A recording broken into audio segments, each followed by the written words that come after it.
I pour into those that pour into me. Not everyone deserves your energy. Not everyone deserves your time. And not everyone deserves the love you keep giving away without limit. There comes a moment in life when you realize I can't keep pouring from an empty cup.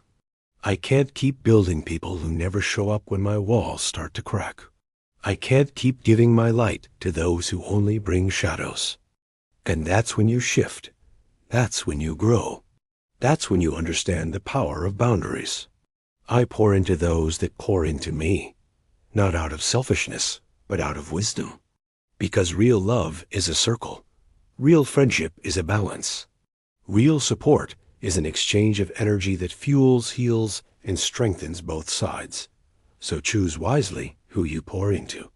Choose those who refill your soul, who clap for your victories, who hold you steady in the storms. Pour into people who remind you of your worth, who water your dreams, and who make you feel alive.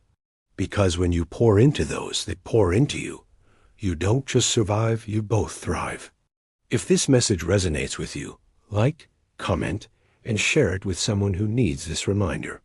Together, we can inspire growth in others.